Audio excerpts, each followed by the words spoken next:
Is like yellow to you or white? It's definitely white. Or no, now it's yellow. It looks so white for some reason. R35 GTR. Very nice. Just hanging out. What is going on, guys? I don't know if you guys can see me. It's kind of dark. I usually don't make videos at night, but I thought, oh damn, I thought this one might be different. I feel like, okay, so I usually don't make videos at night because obviously you guys can't see me, and then, you know, maybe the camera won't pick up the quality of the car and stuff like that. The only times I really make videos at night is like if I want to show off like a mod that has like lights or some stuff, like the yellow DRLs. But yeah, I try not to make videos at night as much. But I actually, this is my take 2 of the video that I'm making right now. So the 1 year in review. I made the initial video in the daytime, but there's something about the video that I just didn't like, you know? And for you guys, I don't want to put out like I don't want to put out content that is not quality, you know? Like I want to be proud of the content that I put out. And so we are doing a take 2 of the 1 year in review, nighttime edition, I guess. And so yeah, we're gonna head over to the spot and film this content for y'all. Let's get it. Oh damn, this is giving me hella Toge vibes.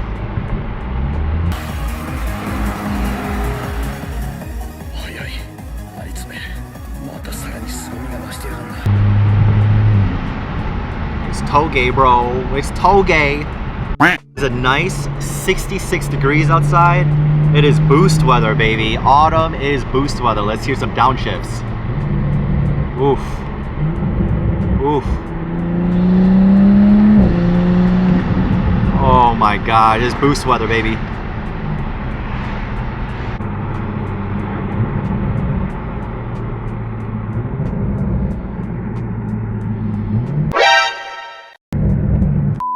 Today we're going to be kind of reviewing over the A90 Mark V Supra, a year in review. I feel like a lot of the content out there regarding this guy is content regarding like first drives or you just got the car, and I haven't seen much content that kind of talks about like what's it like owning the Supra after maybe a year or multiple months or even long-term reviews. And so I kind of want to start that right now with this car. Right now it's been a little bit over a year and then some. I have around 10,600 miles on the car, give or take, but I haven't driven this car in the winter, so I guess that part I can't really talk about. But I have driven the crap out of this car during, you know, the summer, the fall, right now the fall and spring. And so I wanted to kind of talk about some quirks I found out about this car, everything that, you know, I talked about in the first video of things I don't like about this car, and, you know, other new stuff that I found as a owner of this car and just driving it and daily driving it. So this is my daily driver for all of the months that don't include winter. So I feel like this content will be really beneficial for you guys who are interested in getting a Mark V Supra. And so yeah, I want to make this video for y'all. Another thing, I kind of been MIA for a little bit, and it's because I have been going through some personal issues. And so usually I try to upload a video every Wednesday or every other Wednesday, but I know I've been kind of slacking on that. But I'm just happy to be back making like content for you guys. I read all of your comments. I appreciate all the support, you know, and so I'm really just happy to be here. Like my favorite part about, you know, making videos for this guy is not even the editing or recording, because I feel like I'm so awkward on camera, but just hitting upload and seeing your guys' feedback. I read all the comments. I really appreciate all of you guys tuning in. For those of you guys that are new to the channel, I'm Kenny Han. We do anything Supra related or just hanging out with the boys, you know, working on cars, just having a good time. And so if you guys are new to the channel and like my content, yeah, that sounds so weird. Like this, like Supra content and just that kind of stuff, don't forget to like and subscribe, and let's just get into it. Let's just get into this review. Oh my God, the car just looks so good right now. I wanted to talk about the A90 Mark V Supra. Again, this is my non-winter daily driver, and I've driven the crap out of this car. It's honestly been amazing. I kind of want to start at the exterior. You know, let's talk about this paint. And so this is the 2022 Absolute Zero White A90 Supra 3.0 Premium. And this paint, although it is white, although it's white, it is a metallic white. So when you look at this paint, there's actually like flakes in here that kind of gives it that, sorry, not a metallic white, pearlescent. It is a pearlescent white. And so when you look at this paint, there's actually flakes in here that give you that like pearlescent color to it. It's honestly awesome, especially under like lights like this and under showroom lights. You could just see just the light reflect off the car very well. And so this is pearlescent. You know, the pro is it looks hella sick under the lights like this, but the con is I have an annoying amount of rock chips here, and that's just what happens when you drive a sports car like this. You're just gonna have rock chips in the front. Obviously you can PPF it and, you know, ceramic coat or whatever, but it's just gonna happen. And so finding the accurate paint code to match and just to touch up all the rock chips is kind of difficult because it is a pearlescent. And although there are paint chip like options out there, it's almost, in my opinion, impossible to get the exact color. And so that's just one thing to keep in mind when talking about the Supra and just daily driving it. It is, you know, stuff is gonna happen. It's just normal wear and tear damage to the paint. And so I recommend PPFing it, or, you know, at least PPFing the front bumper to kind of avoid that. I'm not a big fan of about the Supra is the brake dust. So these guys create so much brake dust because the brake pads are, you know, very brake dust friendly pads, and that's kind of annoying to me. But obviously, you know, stating that, and I mentioned that previously in the previous video, that's super annoying to clean these wheels. One thing I wanted to talk about is actually the tires. So initially I thought these Super Sports were very capable, and these still are very capable, but I did notice that many times my rear tires are still slipping from second to third, or like upon launch. And so I feel like if you want more grippy, you know, grippy boys, swap out these Pilot Super Sports to maybe 4Ss, or if you're a true baller and you're really about that life, Cup 2s.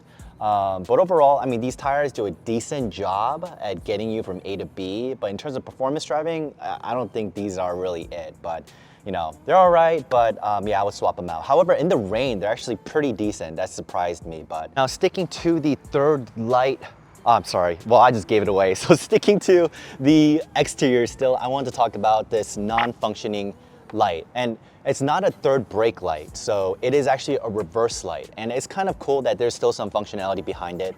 But there are times when I drive this car and you just hit rain, you know, inclement weather just comes and just, you know, rain shower, you're just caught in it. And when you're driving around, the Supra is a pretty low car compared to all of your other average traffic you see on the highways. And so I feel like a third brake light, if you swap this out for like one of those FIA rain lights that they sell that actually flashes upon braking, I feel like that would be a lot more functional on the highway and help warn drivers that you're there than just having it be a aesthetic thing. But overall, when it comes to the design of this car, right, it is timeless. And what I mean by timeless is I love the inspiration it takes from the Mark IVs. I love the body lines that it has, this super sporty, swooping body line. And compared to all of the cars out there, I think the A90 Mark V platform is honestly the best looking when it comes to the price point. You have your F87, you have your G87s, you have Porsche Caymans, and then you have your Corvette C8s or C7s. And in my opinion, they all kind of belong in their different spectrum of sport coupes. But I feel like the Supra is like super balanced in terms of being that sport coupe that looks good, that delivers power very well, and it is a rear-wheel drive car that you could kick out the rear end essentially whenever you want. There are many times where I'm driving this car, both rain and dry, and I take a corner a little too sharp and the rear end does kick out a little bit, but VSC and stability control and just traction control in this car is very, very good and will just bring you back in whenever you need it. I have the 3.0, which has the inline 6-cylinder turbo, not twin turbo. This is the B58 variant, and then 2021 they came out with the B48 variant, which is the 4-cylinder single turbo, inline 6 4-cylinder single turbo. What I've done to this car so far is a MST intake, and then I don't know if you guys can see that right there, this tan piece of metal. That is the Verus turbo heat shield. And in terms of performance, this B58 has that, that German pixie dust where they like to detune all of their cars and have the consumer figure out how much power it can truly handle. But this thing is a beast. In terms of the intake, this is an interesting thing I want to talk about. So a lot of information online talks about how the stock intake is actually very good, and swapping it out really doesn't give you any performance gains, except you get to hear the whooshy sounds a little bit more.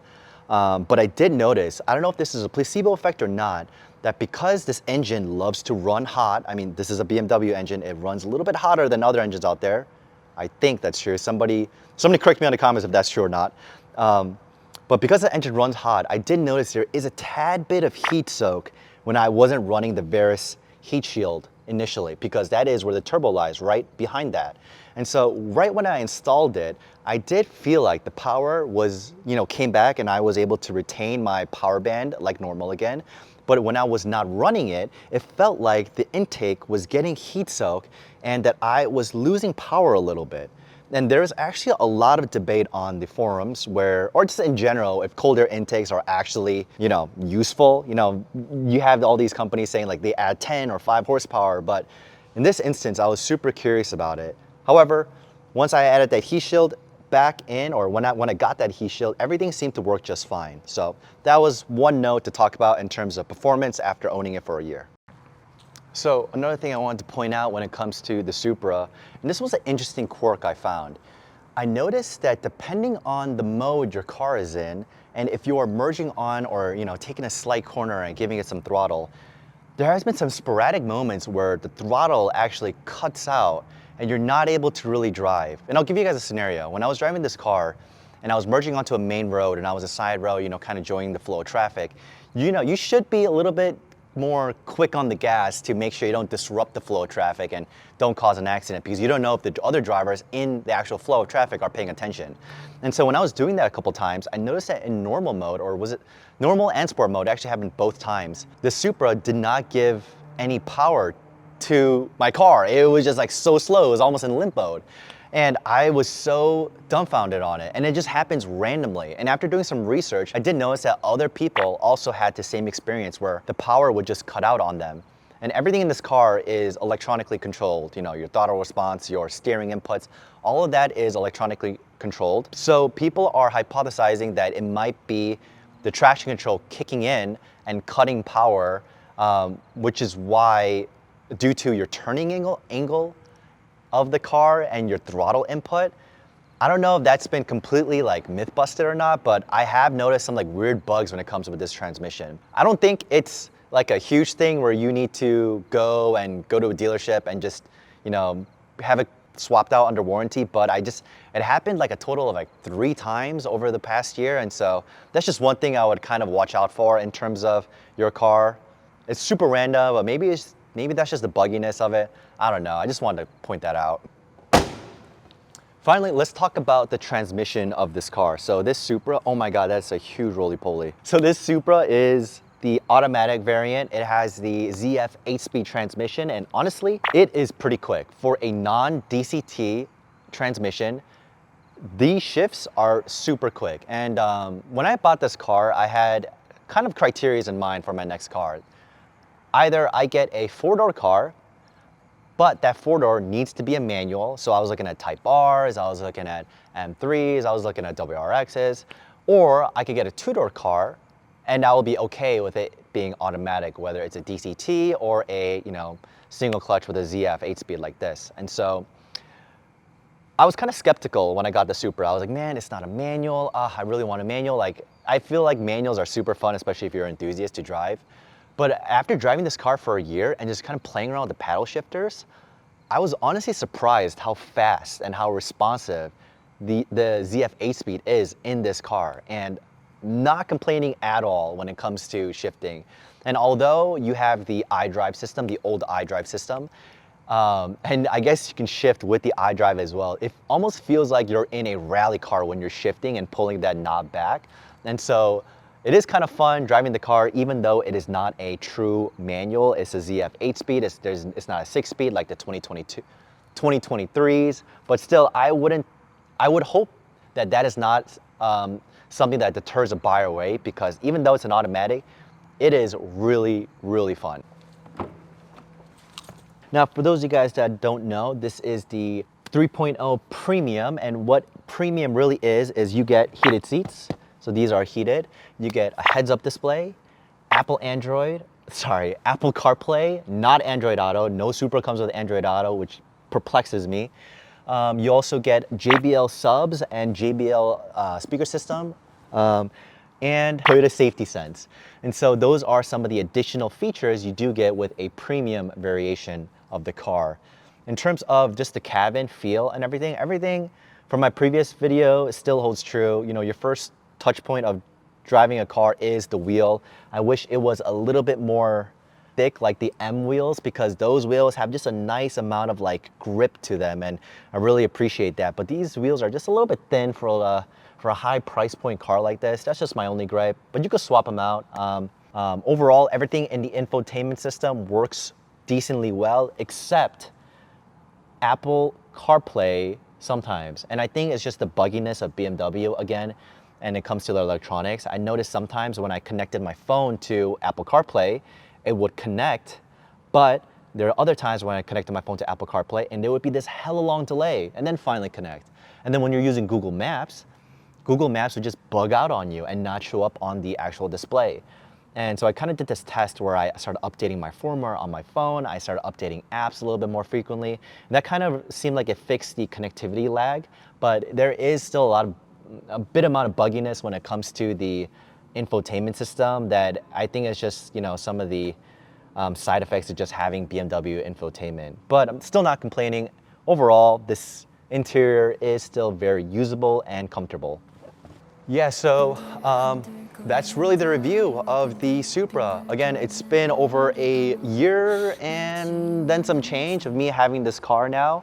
I've gone through just a very, very interesting buying experience, getting this car, not getting this car, and then getting this car again. And so this car has been nothing but good to me, and I've been good to this car, giving it its maintenance it needs, doing everything it needs to be healthy, essentially, as proper maintenance should be. And again, in terms of the cars out there, right, you have your M2s, you have your 718 Caymans, you have your C8s, and of course I can't forget you have the 400Z. Which I could get into another video, how people were like, 400Z and the Supra is the biggest rivals. Yeah, I don't really think so. But you have all those cars out there, and for me, this is the perfect blend of performance, comfortability, and just visual style. I get so many compliments on the road when driving with this car. Really, and it's just such a new experience getting all those compliments for this car, because, you know, I didn't have a enthusiast-oriented car before, and it's kind of nice. But we are kind of leading into the colder months here from where I am, and I was formulating a plan of what to do with content when coming to these colder months. And so I'm going to be talking about that in my next video, along with an install of some pieces that I currently have in possession of. But yeah, we're going to talk about that in the next video. But if you guys are new to the channel, make sure to like and subscribe. I'm Kenny Han. We do anything Supra related, working on the cars, having fun with the boys. None of us are trained mechanics in any way, but we're just having fun, hanging out, and just working on cars because that's our passion. Hope you guys like the content, and I'll see you guys in the next one. Peace.